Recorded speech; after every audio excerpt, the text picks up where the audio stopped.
Are people stupid? Are they to blame? Well, look, you know, panic buying never brings out the best qualities in the human spirit, does it? Panic buying's been around, you know, since ancient time. It's nothing new. It's been observed during public health emergencies since the ancient period. And in many ways, the behaviour that we're seeing over the last few weeks is no different to, for example, Boxing Day sales, when people are camping on the pavement and knocking down staff as the store doors are open.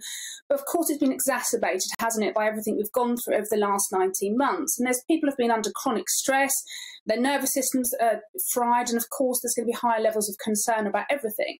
So, you know, it's important that we take into consideration that people are anxious about it, but it's also important that we try and get some perspective on this as well. And, you know, people don't want to become part of the problem. There's lots of reasons psychologically why we panic buy. If we go and buy something when there's a feeling of scarcity, neurochemically it gives us a hit of dopamine, which is the reward chemical, which makes us instantly feel safer. There's also herd mentality, of course. So we look around at our fellow humans to see what they're doing as to clues as to what we should be doing as well. So I don't think calling people stupid is helpful.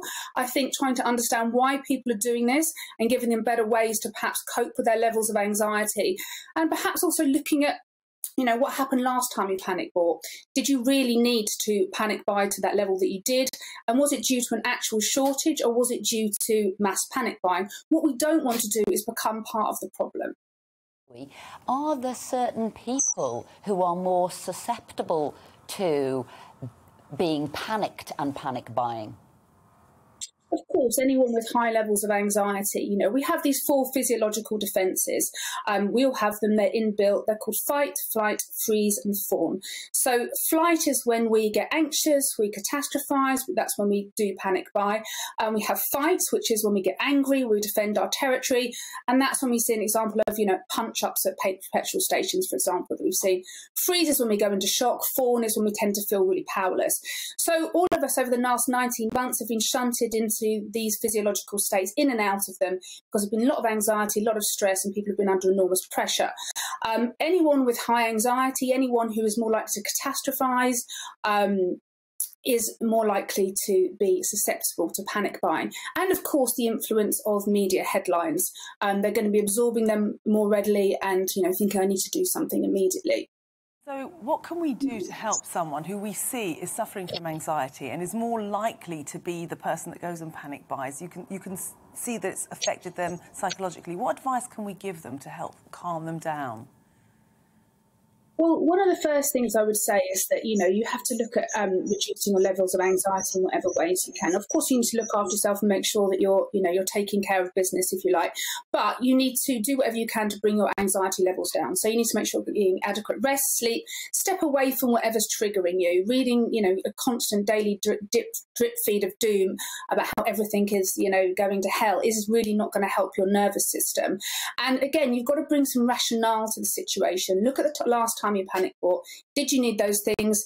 You know, did we really need to buy all those loo rolls last time? Again, we don't want to be part of the problem. So it's about taking yourself out of that fight or flight situation. You know, when you're working with someone you're talking to somebody who's in that very anxious state, what you want to be doing is talking them down and, you know, letting them know that it's really important not to catastrophize and getting into that place which we call psychologically the window of tolerance, which is where we feel a bit more reasonable. We don't make decisions, good decisions, when we're in a panicked place. Of course, sometimes we need to, because there are genuine emergency situations.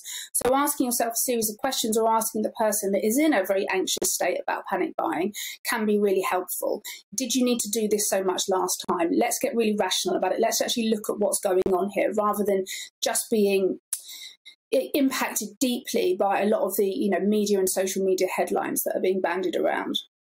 Well, you hit upon it there, Zoe, the media, and how that can magnify what people are feeling, because they're seeing it. They're seeing people doing, as you say, rushing to the petrol stations. And there was a survey last week, and it said, who do we blame for this panic buying? And the media came out top. The public came second. Shouldn't they have known better? Couldn't they have controlled themselves a little bit more, doing some of those things you say to get rid of some of your anxiety? And finally, government actually came out best in that survey. They didn't think it was government so much as I said, magnifying the impact through the media. So what should the media be looking to do? How could they have de-escalated the situation? Well, you could also call panic buying provoked buying as well. Psychologically, it can be called that. And the simple fact is that, for example, BP were experiencing fuel exhaustion at many of its forecourts for a week before the headlines, yet everybody still got the fuel they needed. Now, had the media not stirred up the fires and everyone had continued to buy fuel as they would have done normally, then there wouldn't have been the queues at petrol pumps. Arriving at a filling station and finding out it's out of unleaded or diesel is hardly rare, is it?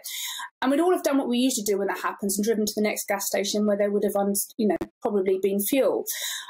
So I think, when the media starts screaming headlines of fuel shortage, of course, that's going to send everybody, into a sort of a crazy place. And actually, it can be quite a rational response that if you think that something's running out, that you go and stock up. It's just that human behaviour people get anxious, they get really angry with each other. And, there's also something that isn't always highlighted around media, which I would call, it's called ironic process. So I think I saw a headline the other day and it said, "Don't panic, urges number 10 after BP cuts fuel delivery." Now, that's a bit like saying, "Don't think of the white bear." I mean, what do you immediately do? The word panic causes people to panic. There's a reason they don't say it on aeroplanes anymore. So, I think there is a responsibility. There's a lot of sensationalism. And of course, we need to be aware of things. But the media do need to be responsible for what they are, igniting in people. Can I ask you this? I'd read it somewhere. They said a way maybe to de-escalate it was to make people think about people who could be worse off than them. So all of a sudden then I saw in the newspapers, think about those people who have to go to work, nurses, care workers, people who are working in shops, people who are, having to drive about from job to job. And then if you think that they need it more than you and their life is going to be made worse, that can stop you panic buying. Is that right? But is that easy to do when you're already in an anxious state, Zoe? Well, yeah, I mean, all of these things are useful processes to bring you back to feeling more grounded, and because what we don't want to do, you want to be able to, you need to look after yourself, but you also want to be able to, we need to work together on these things. We want to look after each other, and there's a really important point actually here. So there's a professor of social psychology at the University of St Andrews, Stephen Riker, and he argues that when it comes to, with human behaviour, generally we're supportive of one another and we generally thrive and survive in a spirit of unity and collaboration in every area of life except for one, and that's consumerism. So he argues that this is the only area of our lives in which we're placed in direct social competition and conflict. So, this is a really important point, and I think it is actually a really good technique because there might be somebody that needs to get to work, to work at a care home, to look after people, and that can be a good sort of that can right size it for you. Right sizing things is really important. Do I really need to buy all this petrol? Is there somebody else going to need this for something that's much more important? So it's a way of right sizing and rationalising for yourself. So actually, I think it's a really good technique. Yeah. Clues, it's been fantastic to have you on this morning. Welcome to the GB News YouTube channel. You can watch us live 24 hours a day, catch up on your favourite shows and join in the conversation in the comments below. Don't forget to subscribe and you'll never miss any of our exclusive content.